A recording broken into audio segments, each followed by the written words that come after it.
Hello बच्चे party, welcome to smart ninjas. आज का टॉपिक है ड्रग एंड अल्कोहल अब्यूज। वो टॉपिक जिसका बैक बेंचर्स को बड़ी ही शिद्दत से इंतजार रहता है, पर इसमें खुश होने की बत्ती से निकालने की कोई ज़रूरत नहीं है। तुमको खुद भी ये चीज़ें नहीं करनी है, एज वेल एज अपने आसपास भी लोगों को नहीं करने देनी है। खुद को भी एजुकेट करना है, एज वेल एज अवेयरनेस भी फैलानी है जिस लेवल पे आप कर सकें। सोसाइटी में कुछ तो कंट्रीब्यूट कर सकते होगे ना, सिर्फ रील्स स्क्रॉल करने के लिए तो ऊपर वाले ने नहीं जन्म दिया होगा। ठीक है, चलो अपार्ट फ्रॉम दीज थिंग्स आते हैं टॉपिक पे। जो सर्वेस हैं, जो स्टैटिस्टिक्स हैं, वो ये शो करती हैं जो यूज़ है ड्रग्स का, अल्कोहल का, वो हम यूथ में जो है वो बहुत ज़्यादा बढ़ता चला जा रहा है। और ये एक्चुअल में कॉज ऑफ कंसर्न है, क्योंकि इसकी वजह से बहुत सारे हार्मफुल इफेक्ट्स भी होते हैं। अब अगर प्रॉपर एजुकेशन और गाइडेंस दी जाए ना, तो यूथ खुद को इन चीज़ों से बचा सकता है। ठीक है, तो और हेल्दी लाइफस्टाइल को जो है फॉलो कर सकता है। अब देखो, वो ड्रग्स जिनका कॉमनली अब्यूज़ होता है, देखो जब ड्रग्स का यूज़ होगी, कुछ मेडिकेशन में भी होता है, निगेटिव वे में होता है तो उसको हम लोग अब्यूज़ बोलते हैं, उसको हम लोग यूज़ नहीं बोलते हैं। तो वो कौन कौन से होते हैं? ओपियोइड्स होते हैं, कैनाबिनॉइड्स होते हैं, कोका एल्केलॉइड्स होते हैं। अब ये तीनों आगे हम लोग चार्ट के थ्रू कर लेंगे, तो वहाँ से अच्छे से हमको याद हो जाएगा। ठीक है, क्योंकि हमें ये चीज़ें इफेक्टिवली और बहुत लंबे समय तक याद रखनी है। एमसीक्यूज और बोर्ड्स में भी बच्चे आते ही आते हैं। ठीक है, majority of these are obtained from flowering plants, some are obtained from fungi. अब मेजोरिटी क्या है, हम जो है फ्लावरिंग प्लांट्स यानी कि एंजियोस्पर्म से मिलते हैं, और कुछ जो है हमें फंगी से भी मिलते हैं। अब सबसे पहले आते हैं ओपियोइड्स पे। देखो, ओपियोइड्स वो ड्रग्स होते हैं जो स्पेसिफिक ओपियोइड रिसेप्टर्स पे बाइंड करते हैं। ये चीज़ आपको ओपियोइड नाम से ही समझ में आ जाएगी कि ओपियोइड रिसेप्टर पे ही ये बाइंड करेंगे। अब ये प्रेजेंट कहाँ है? ये हमारे सीएनएस में प्रेजेंट है, ये हमारे गैस्ट्रो इंटेस्टाइनल ट्रैक में प्रेजेंट है। इसकी प्रेजेंस कहाँ है आपको वो याद रखनी है। किसकी? स्पेसिफिक ओपियोइड रिसेप्टर की प्रेजेंस कहाँ है? अब जहाँ होंगे वहीं जाके बाइंड करेंगे। हीरोइन, जिसको हम लोग कॉमनली स्मैक बोलते हैं, वो केमिकली डाई एसिटिल मॉर्फिन होती है। इसका केमिकल फॉर्मूला बता रखा है। और ये कैसी होती है, कैरेक्टरिस्टिक्स क्या है? सफ़ेद होती है, ऑर्डरलेस होती है, बिटर क्रिस्टलाइन कंपाउंड होता है। ये चीज़ें याद ही रखनी पड़ेंगी आपको। एमसीक्यूज में जब आएगा ना, तो कोई नहीं कॉमन सेंस लगा सकता है कि अच्छा हीरोइन वाइट थी कि येलो थी। नहीं, वाइट थी, ऑर्डरलेस थी और बिटर क्रिस्टलाइन थी। This is obtained by acetylation of morphine. देखो नाम क्या है? Diacetylmorphine. तो यहाँ से आप अंदाजा लगा सकते हैं कि एसिटाइलेशन ऑफ मॉर्फिन ही किया जा रहा होगा ना बच्चे। नाम से ये चीज़ पता कर सकते हैं आप लोग। which is extracted from the latex of poppy plant papaver somniferum. आपको ये नाम भी याद रखना है। लेटेक्स से मिल रहा है किस प्लांट की? Poppy plant. उसका हम लोग ये वाला नाम, साइंटिफिक नेम क्या है? पेपावर सोमनीफेरम। ठीक, जनरली कैसे लिए जा सकते हैं? बाय स्नोटिंग, इंजेक्शन से। अभी आपने जब एड्स वाला पढ़ा था ना, तो वहाँ पे आपने देखा था कि कुछ ड्रग्स इंजेक्शन से लिए जा रहे थे, तो ये इंजेक्शन से लिया जा रहा है। हीरोइन जो है वो डिप्रेसेंट है, हीरोइन डिप्रेस कर रही है। इसका उसमें अगर लो ना, तो वैसे तो हीरोइन आपका जो है एंटरटेनमेंट करवाती है, not in negative way, in respectful way, but क्योंकि लड़कों का दिमाग बहुत उसमें जाता है। बट यहाँ पे हीरोइन क्या कर रही है? उल्टा काम कर रही है। ठीक है, वो depressant and slows body functions. हालांकि लड़कियों का भी दिमाग बहुत अच्छी तरीके से डबल मीनिंग में जाता है, बट लीव इट। ठीक है, अब आते हैं कैनाबिनॉइड्स में। Cannabinoids are group of chemicals. वो उन केमिकल्स का ग्रुप है which interact with cannabinoid receptors. देखो नाम से आप रिसेप्टर का अंदाजा लगा सकते हैं, लेकिन कहाँ प्रेजेंट है ये नहीं लगा सकते हैं। जो ओपियोइड रिसेप्टर थे वो कहाँ प्रेजेंट थे? सीएनएस में थे, गैस्ट्रो इंटेस्टाइनल ट्रैक में थे। जो कैनाबिनॉइड के रिसेप्टर है वो कहाँ है? वो प्रिंसिपली ब्रेन में है। ठीक, जो नेचुरल कैनाबिनॉइड्स हैं वो हमें इन्फ्लोरेसेंस से मिल रहे हैं। किस प्लांट के? कैनाबिनिस सटाइवा के। ठीक, the flower tops, leaves, resins of cannabis plants are used in various combination to produce. अब इसके एग्जांपल क्या दे रखे हैं? मरिजुआना, हशीश, चरस, गांजा, गंजेड़ी, नशेड़ी। ऐसे ही नाम पड़ता है ना, नाम होता है उसी चीज़ से पड़ जाता है। चरस, गांजा, ये सब आपको याद रखना है। ठीक, अब ये कैसे ले रहे हैं? वो हम लोग कैसे ले रहे थे? स्नॉटिंग से ले रहे थे, इंजेक्शन से ले रहे थे। ठीक, ये कैसे ले रहे हैं? इसका इनहेलेशन होता है या फिर इसका ओरल इंजेक्शन होता है। ठीक है, पिल्स वगैरह की फॉर्म्स में। These are known for the effects on cardiovascular system of the body. ठीक, ये याद रखना है। अब पहली बात तो ये याद रखना है, दूसरी बात जो ये डायग्राम से रखे थे ना, ये भी याद रखना है आपको। देखो इससे भी क्वेश्चंस आते हैं। जो केमिकल स्ट्रक्चर है मॉर्फिन का, ये याद आपको रखना है। और देखो ये ओपी, एक सेकेंड, ये ओपियम पॉपी आपको दिखाया गया, ये भी आपको याद रखनी है। ये एक बार इस पर नजर घुमा लेना। ठीक है, और जो दूसरा वाला है, देखो ये कैनाबिडिस सटाइवा की लीव्स दे रखी हैं, और एक कैनाबिनाइड मॉलिक्यूल का स्ट्रक्चर है। ठीक, अब आते हैं तीसरे वाले पे, डेट वाज कोका एल्कोलाइड या फिर कोकेन। ये कहाँ से ऑब्टेन होता है? From the coca plant erythroxylum coca. अब इसमें भी दे रखा है, ये नाम भी आपका दे रखा है, और ये कहाँ का नेटिव है? ये साउथ अमेरिका का नेटिव है। It interferes with transport of the neuro transmitter dopamine. ये कहाँ से इंटरफेयर करता है? ये न्यूरो ट्रांसमीटर डोपामिन से इंटरफेयर करता है। अभी जो कोकेन है बच्चे, इसको नॉर्मली हम लोग कोक बोलते हैं, वो कोक नहीं जो हम लोग पीते हैं, बट इसको कोक बोल रहे हैं हम लोग, या फिर क्रैक। और इसमें क्या हो रहा है, इसको हम लोग यूजुअली स्नॉट कर रहे हैं। अच्छा, अभी जब हम लोग वो बनाएंगे ना चार्ट, वहाँ पे हम लोग देख लेंगे और इन चीज़ों का भी कंपेरिजन अच्छे से कर लेंगे, ठीक है। अब देखो, it has potent stimulating actions on CNS. CNS का एक और जो है वो कर रहा था, कैनाबिनाइड भी सीएनएस पे ही कर रहा था, नहीं वो कार्डियोवैस्कुलर पे कर रहा था। जो तुम्हारा कोकेन है वो सीएनएस पे कर रहा है, ठीक है। सीएनएस पे तुम्हारा ओपियोइड्स कर रहे थे, अभी करेंगे मैं उससे चार्ट से। Producing a sense of euphoria and increased energy. जब हम किसी कोक का या क्रैक का वो कर लेते हैं कंजप्शन, तो वो एक यूफोरिया का सेंस हमें देता है, प्रफुल्लित हो जाते हैं हम, हमारी एनर्जी बढ़ जाती है। और अगर मान लो कोकेन का डोसेस बहुत ज़्यादा हो गया तो उसकी वजह से हेलुसिनेशंस हो जाते हैं, मतलब हम ही हम हैं और कोई नहीं है। कभी आपने नाली में पड़े हुए अगर व्यक्ति को देखा हो जो मस्त लेवल का पिए हुए पड़ा है, तो आपने देखा होगा खुद को सबसे बड़ा इंग्लिश मैन, सब खुद को पीएम समझने लग जाता है, वो चीज़ें आ जाती हैं, है ना। तो कुछ कुछ उससे आप रिलेट कर सकते हैं। Other well-known plants with hallucinating properties are Atropa belladonna and धतूरा। तो धतूरा तो अगर नॉर्मली आपने कभी वो किया होगा, भांग वगैरह जो जिसमें होता है पी होगी तो देखा होगा आपको ना, कि अगर इंसान खुश होता है तो खुश ही रहता है, अगर रो रहा है तो वो लगातार रोता चला जाता है। तो ये चीज़ें हेलुसिनेशंस में आती हैं। These cannabinoids are also being abused by some sports person। अब इन ड्रग्स का नाम याद रखना है, बार्बिचुरेट्स, एम्फेटामिन्स, बेंजोडाइजोफिन्स, और कुछ इससे सिमिलर ड्रग्स आते हैं जो नॉर्मली मेडिसिन की तरह लिए जाते हैं ताकि वो पेशेंट्स को जो है हेल्प कर सके इन कोपिंग मेंटल, जैसे कि इंसोम्निया हो गया, डिप्रेशन हो गया। इंसोम्निया क्या होता है? जब नींद नहीं आती है, ठीक है, इंसान को, तब ये यूज़ होती हैं। आपको ये तीनों नाम याद रखने हैं, ठीक है। अब देखो, जो मॉर्फिन है बच्चे, वो बहुत ही इफेक्टिव सेडेटिव पेन किलर होती है और बहुत ही यूजफुल होती है उन पेशेंट के लिए, क्योंकि ये पेन किलर है। तो जिनकी सर्जरी हुई है उसके लिए तो ऑब्वियस सी बात है ये हेल्पफुल रहेगी। Several plants, fruits and seeds having hallucinogenic properties have been used for hundreds of years in folk medicine, religious ceremonies and rituals all over the globe। तो आपको पता है जब शिवरात्रि होती है तो धतूरा का यूज होता है, ठीक है। when these are taken for purpose other than medical use, या फिर अमाउंट अगर इनका ज़्यादा होता है, अगर मेडिकल यूज से के अलावा कोई पर्पज से लेते हैं जिसकी वजह से किसी की फिजिकल, फिजियोलॉजिकल या फिजियोलॉजिकल वेरी गुड फंक्शंस पे अफेक्ट कर सकता है, तो उसको हम लोग ड्रग अब्यूज में गिनते हैं। वही चीज़ें अगर निगेटिव में जा रहा है तो उसको हम लोग यूज नहीं, उसको हम लोग ड्रग अब्यूज बोलते हैं। अब ये धतूरा का तुम्हारा वो दे रखा है, ठीक है। अब स्मोकिंग पहले तीन देखो देख लेते हैं हम लोग चार्ट से, पहले याद करना है ना आपको, है ना। अब देखते हैं कौन कौन से तीन है। ओपियोइड्स है, कैनाबिनॉइड्स है, और क्या है? कोका एल्कोलाइड है, ठीक है।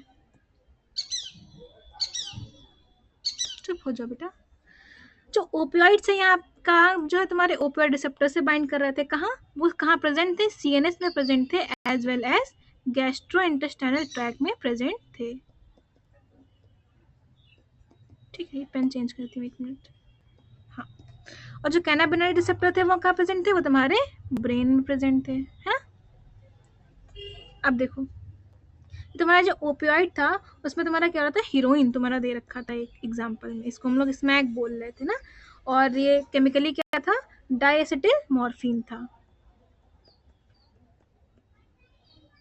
रिवाइज और याद करते चलना, ठीक।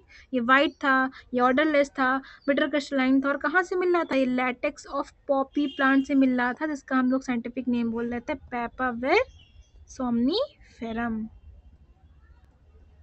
है ना, ठीक। और कैसे ले रहे थे? स्नॉटिंग और इंजेक्शन से, ठीक। अब आते हैं दूसरे में, जो कैनाबिनॉइड्स था प्लेन में इसके वो प्रेजेंट थे, ठीक है। इसका कौन सा प्लांट था? इसका था कैनाबिनिस सेटाइवा, राइटिंग पे मत जाना। और इसमें एग्जाम्पल था तुम्हारे marijuana, हशीश, चरस, गांजा। और ये कैसे ले रहे थे? ये इनहेलेशन और ओरल इंजेक्शन से ले रहे थे ना, ओरल इंजेक्शन से ले रहे थे, ठीक है। और इसका इफेक्ट कहाँ था? कार्डियोवैस्कुलर पे था। देखो कार्डियोवैस्कुलर पे था इसका इफेक्ट, ये आपको याद रखना है, ठीक है। अब आते हैं तीसरे पे, कोका अल्कोलाइड। इसमें कौन सा प्लांट था आपका? एरिथ्रोजाइलम कोका था, जाइलम कोका है ना। और ये किस पे इंटरफेयर कर रहा था? ट्रांसपोर्ट ऑफ न्यूरोट्रांसमीटर से कर रहा था। और ये कैसे ले रहा था? स्नोटेड। देखो जो पहला वाला है वो स्नोटेड और इंजेक्शन से लिया जा रहा है, दूसरा इनहेलेशन या ओरल इंजेक्शन से लिया जा रहा है, जो तीसरा वाला है वो स्नोटिंग से लिया जा रहा है। इसमें मेन चीज़ क्या दे रखी थी कि रैक्सिस ले रहे हैं तो हेलुसिनेशंस हो रहे थे। और इसमें तुम्हारा एग्जाम्पल क्या था? एट्रोपा, बेलेडोना, ऑडिटोरा। और ये तुम जो है चार्ट जो है अच्छे से अपनी कॉपी में बना लेना, क्योंकि जब कंपेयर करके याद करोगे तो अच्छे से याद हो जाएगा, ठीक है। अब देखो, अब आगे का इतना वो नहीं है, बहुत थ्योरी थ्योरी चीज़ें दे रखी हैं, बट स्टिल हम लोग पढ़ लेते हैं।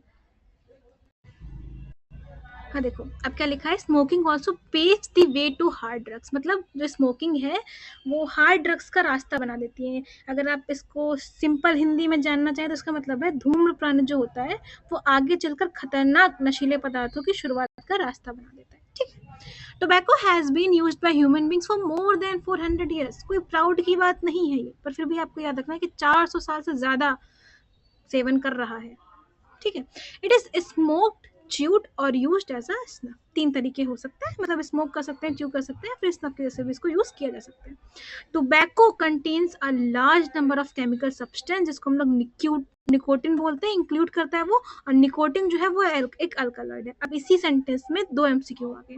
पहला, जो टोबैको है उसमें जो केमिकल सब्सटेंस आता है उसमें कौन कौन सी चीजें हो सकती है? तो आपकी बुक में निकोटिन दे रखा है।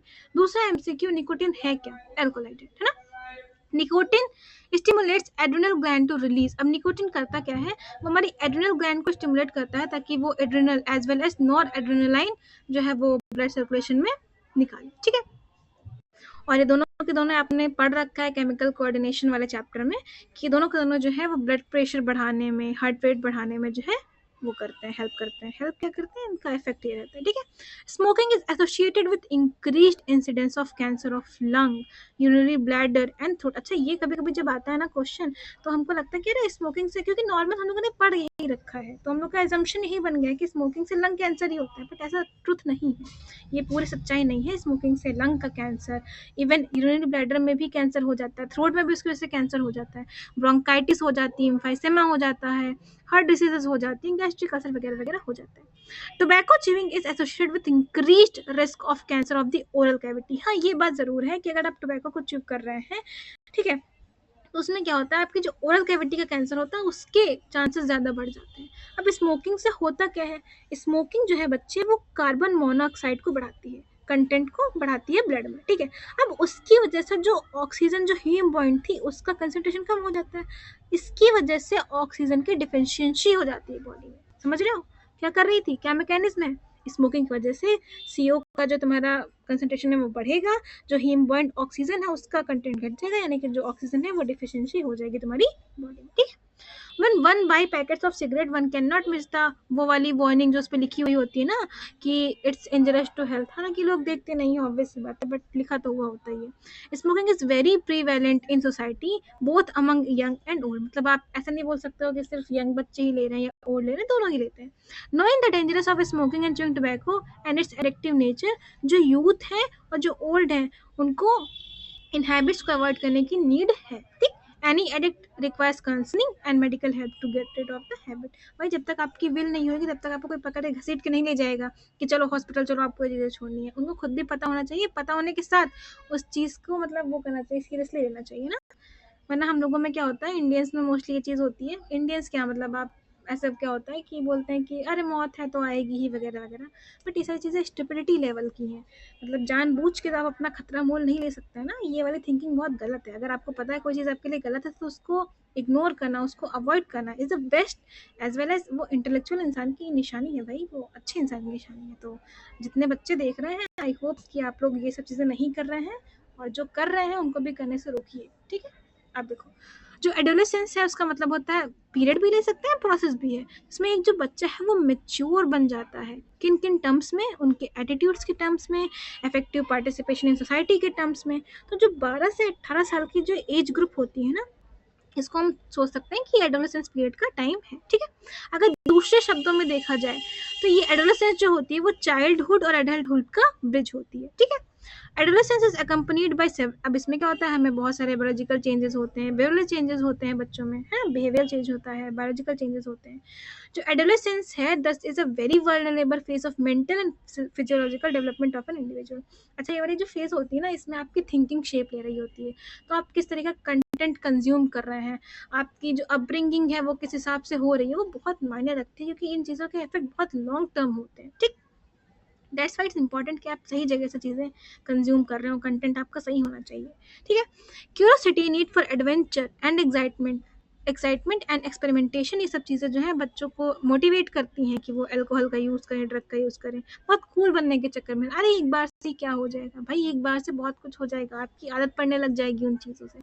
अ child's natural curiosity motivates him, वो देखो मोटिवेशन पढ़ने के लिए नहीं आ रहा है, लेकिन इन चीज़ों के लिए क्यूरियोसिटी जो है वो तुम्हें मोटिवेट कर रही है कि तुम ये एक्सपेरिमेंट करो, तुम एक बार दारू पी के देखो। नहीं बच्चे, नहीं पीनी है, वो सब चीज़ें गलत है। This is complicated further by effects that might be perceived as benefit of alcohol और drug use. Thus the first use of drugs और अल्कोहल में भी, तो ये चीज़ आप बोल सकते हैं लॉजिकली कि जो पहला यूज़ होता है वो क्यूरियोसिटी या फिर हम एक्सपेरिमेंट करना चाहते हैं, इस वजह से पहला यूज़ इसका होता है, लेकिन बाद में वही बच्चे अपनी प्रॉब्लम्स को एस्केप करने के लिए इन सब चीज़ों के लिए करने लगता है, ठीक है। ऑफ लेट, चाहे प्रेशर वो एकेडमिक्स का हो, चाहे एग्जामिनेशंस का हो, वो बहुत सिग्निफिकेंट रोल। हालांकि ये चीज़ें I don't believe, parents as well as जो बच्चे होते हैं उनका जो रिलेशनशिप होता है बहुत कॉम्प्लेक्स होता है, और दोनों तरफ से चीज़ों का बड़ा बैलेंस होना ज़रूरी होता है, ठीक है। ऐसा नहीं बोल सकते हैं आप कि अरे बहुत पढ़ना है मुझे, अरे बहुत ज़्यादा एंग्जाइटी हो रही है तो मैं दारू पी लेता हूँ, मैं स्मोकिंग कर लेता हूँ, वो कोई आपका हल नहीं है। आप जितना कर पा रहे हैं अपने आप से, अपना 100% करिए, उतना कर पा रहे हैं। पेरेंट्स को भी ये चीज़ समझनी चाहिए, बच्चों को भी समझनी चाहिए। आप अपनी कैपेसिटी बढ़ाइए, अपने आप को डिटरमाइन करिए, अपने आप की जो कंसिस्टेंसी है वो बढ़ाइए, मोमेंटम ना ब्रेक होने दीजिए, है ना, अपना डिसिप्लिन बढ़ाइए। बट किसी चीज़ से स्किप करने के लिए कोई गलत राह चूज करनी ज़रूरी नहीं होती है। इनफ ऑफ द ज्ञान, चलो पढ़ते हैं। Has played a significant role in persuading the youngsters to try alcohol and drugs. The perception वही कि बहुत cool है, बहुत वो है, उसकी वजह से बच्चे जो है दारू पीने लगते हैं, ये सब चीज़ें करने लग जाते हैं।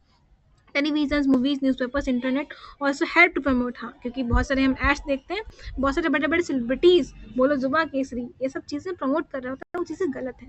Other factors that have been seen to be associated with drug and alcohol abuse among adolescents are unstable और अनसपोर्टिव फैमिली स्ट्रक्चर्स। वही चीज़ है कि कभी कभी प्रेशर जो होता है वो फैमिली से भी होता है, पेरेंट्स भी नहीं समझते हैं कभी कभी कुछ कुछ सिचुएशंस में, तो ये टू वे रिलेशनशिप होता है, ऑब्वियस सी बात है, ठीक है। अब देखो देखो जो आगे जितना भी आ रहा है उसमें बहुत कम चीज़ें ऐसी हैं जो इंपॉर्टेंट है, वो थ्योरेटिकल पोर्शन है, बट फिर भी पढ़ लेते हैं हम लोग, एक बार रीडिंग कर लेते हैं, रीडिंग करना सिखाई जा रहा है। Because of the perceived benefits drugs are frequently use repeatedly, the most important thing which one fails to realise is the inherent. अब देखो, मान रहे हैं कि तुम्हें बहुत कम टाइम के लिए तुम्हें प्रफुल्लित फील हो रहा होगा, तुम्हें अगर तुम ड्रग्स ले लेते हो तुम्हें लगेगा अरे सब कुछ ठीक है, लेकिन वो बहुत टेम्परेरी फीलिंग होती है। परमानेंट वे में क्या होता है, आप एक एडिक्टिव नेचर को इनहेरिट कर देते हैं अल्कोहल और ड्रग का, ठीक है। अब एडिक्शन क्या होता है, वो फिजियोलॉजिकल अटैचमेंट होता है कुछ इफेक्ट्स को, कुछ सर्टन इफेक्ट्स के लिए, जैसे कि यूफोरिया हो गया, एक टेम्परेरी फीलिंग ऑफ वेलबींग मिल जाती है आपको अगर आप ड्रग्स या अल्कोहल लेते हैं ना। These drive people to take even these are not needed. अब इससे क्या होता है, ये हमारे मन में एक वो बना देता है कि अरे मैं दारू पी लूंगा तो मेरे सारे गम भूल जाएंगे, गाने भी कुछ इस चीज़ को प्रमोट करते हैं, तो ये सब चीज़ें प्रमोट करती हैं कि आप मतलब यूज़ करिए, या जो एडिक्शन होती है वो जब ज़रूरत नहीं भी होती तभी इंसान लेने लग जाता है, ठीक है। और even when their use become self destructive, तो ये जब इंसान जो नशे में पड़ा हुआ इंसान होता है वो ये चीज़ें नहीं समझता है। With repeated use of drugs the tolerance level, अब जैसे बहुत ज़्यादा कोई पी रहा है, ठीक है, तो उसमें क्या होता है कि उसको छोटी क्वांटिटी वही नहीं होगी, अब उस छोटी क्वांटिटी से उसका भला ही नहीं होगा। वो अद्धा पौवा तुमने सुना होगा, तो पौवा पी रहा होगा, शायद पौवा छोटा होता है अद्धा बड़ा होता है, मुझे इतना नॉलेज नहीं, बट मैंने 2 नाम सुन रखे, जो भी है। मान लो पहले कुछ क्वांटिटी में पी रहा होता है छोटी, अब उसको छोटी क्वांटिटी से सेटिस्फेक्शन नहीं आएगा, अब वो और ज़्यादा पीना चाहेगा, ऐसे करके उसका यूज़ का जो इंटेक है वो बढ़ता चला जाएगा, ठीक है। However, it should be clearly borne in mind that use of these drugs even once can be more forerunner to addiction। वही चीज़ है, अगर एक बार भी आप ले रहे हैं ना तो आप अपने फ्यूचर का जो है नर्क द्वार ओपन कर रहे हैं।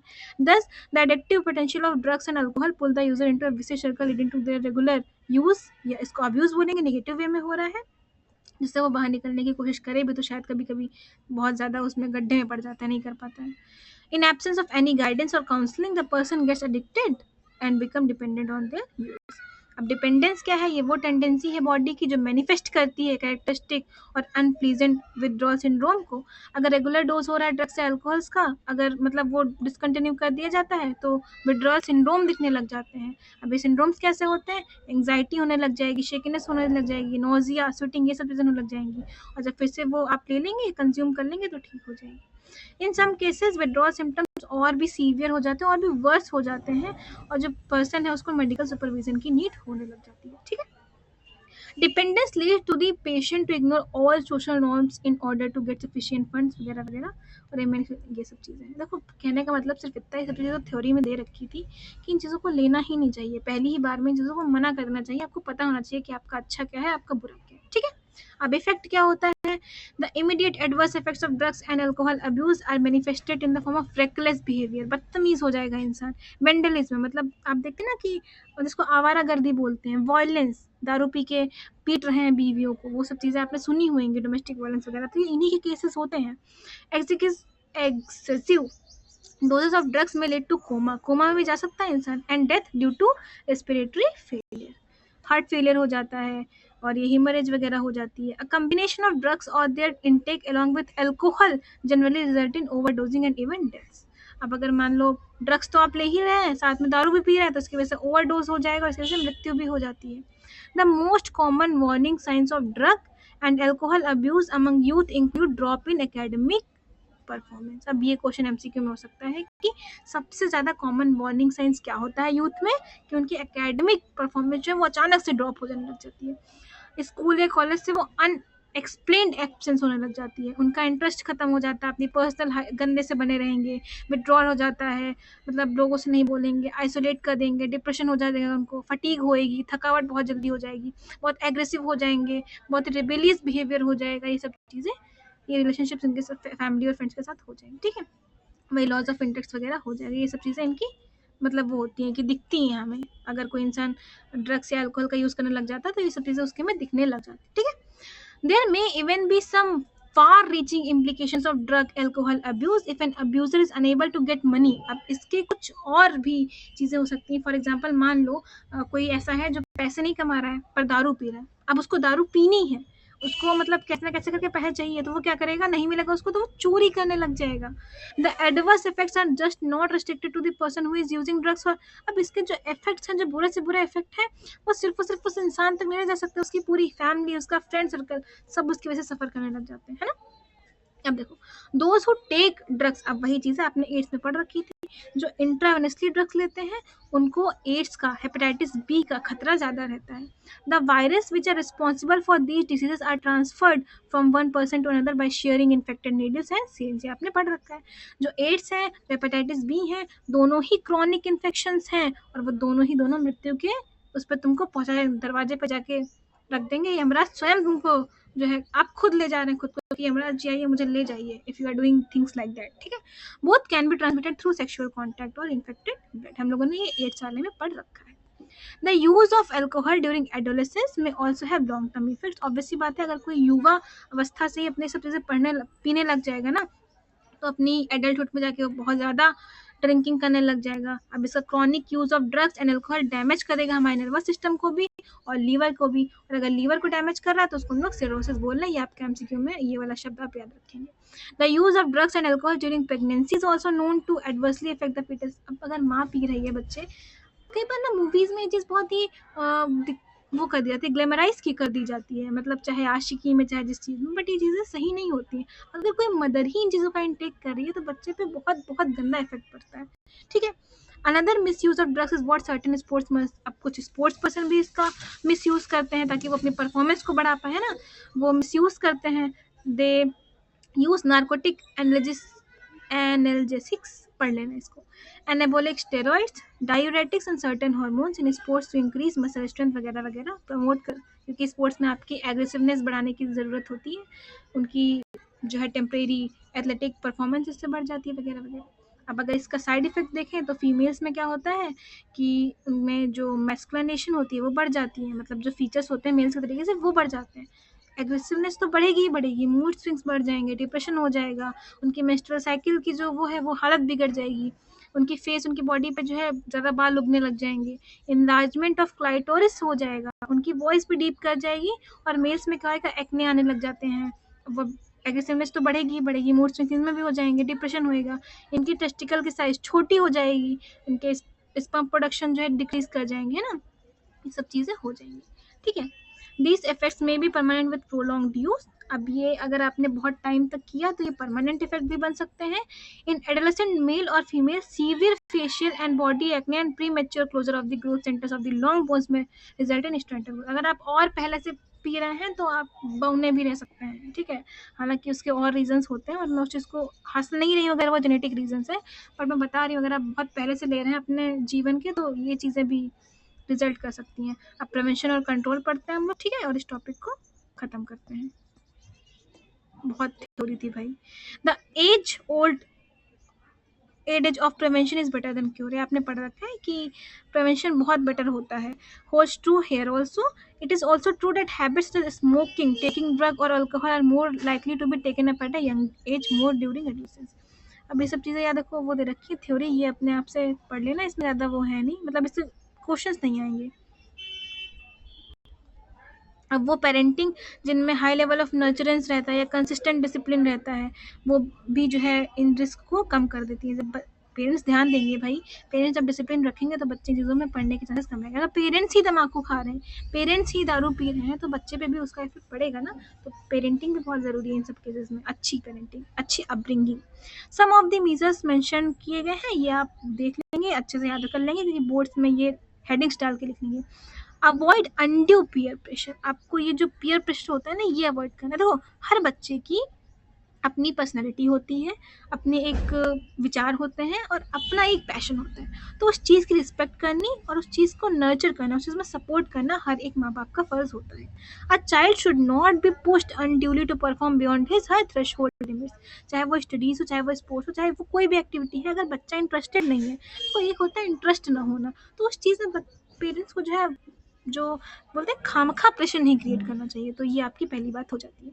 दूसरी, एजुकेशन एंड काउंसलिंग। अगर हम एजुकेट करेंगे बच्चों को कि आपको प्रॉब्लम्स कैसे फेस करनी है, आपको स्ट्रेस कैसे फेस करना है, अगर जीवन में रिजेक्शंस मिल रहे हैं, चाहे वो करियर से रिलेटेड हो, चाहे वो लव लाइफ से रिलेटेड हो, है ना, डिसअपॉइंटमेंट्स हो रहे हैं, अगर फेलियर्स हैं, तो हम उनको कैसे मतलब वो करते हैं, हैंडल करते हैं चीज़ को, एजुकेट करना। It would also be worthwhile to channelise the child energy into healthy pursuit, जैसे कि स्पोर्ट्स हो गया, रीडिंग हो गया, म्यूजिक हो गया, योगा हो गया और अदर एक्स्ट्रा करिकुलर एक्टिविटीज़ हो गई। Seeking help from parents and peers. ठीक है, अब दोस्तों से और पेरेंट्स से हेल्प मांगना। Help from parents and peers should be sought immediately so that they can guide appropriately. देखो क्या होता है, मैं आपको एक नॉर्मल चीज़ बताती हूँ। अगर कोई बच्चा है, अगर वो ज़िद्दी है या कुछ भी है, ठीक है, अगर उसको आप मार पीट के समझा रहे हैं, ठीक है, कि नहीं ये नहीं करना है, तो बहुत गलत बात है, तो बहुत कम चांसेस है कि वो समझ जाएगा।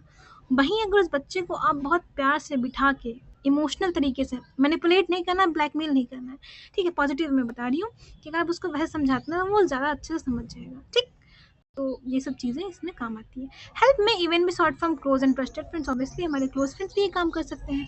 Besides getting proper advice to sort out their problems, उनको अपनी एंग्जाइटी और फीलिंग्स का वेंटेशन करना, इमोशनल वेंट करना, मतलब कहीं वो अपनी चीज़ें बता पाएँ, एक ऐसा ट्रस्टेड इंसान होना चाहिए ना, तो वो सब चीज़ें आप क्रिएट कर सकते हैं, इन्वायरमेंट आप क्रिएट कर सकते हैं। Looking for danger science. Parents, teachers in science को मतलब पहचानने की उनको ज़रूरत होती है ना, इवन फ्रेंड्स को भी होती है। अगर वो ये पाते हैं कि कोई ड्रग्स या अल्कोहल का यूज़ कर रहा है, तो उसको हेजिटेट नहीं होना चाहिए कि वो बात पेरेंट्स या टीचर तक पहुंचा दे। कंप्लेन करना इज़ अनदर थिंग, पेरेंट्स को बता देना और पेरेंट्स का समझना कि इस मोमेंट पे बच्चे को पेरेंट्स की ज़रूरत है, गाइडेंस की ज़रूरत है, वो चीज़ दूसरी होती है, तो आपको बता देना चाहिए। अप्रोप्रिएट मेजर्स लेने चाहिए, would then be required to diagnose the malady, और ये सब चीज़ें अभी हेल्प करेगा। पांचवी हेडिंग क्या है, seeking professional and medical help. Obvious सी बात है बच्चे, जब बहुत सीवियर केस हो जाते हैं तो आपको प्रोफेशनल और मेडिकल हेल्प ले लेनी चाहिए।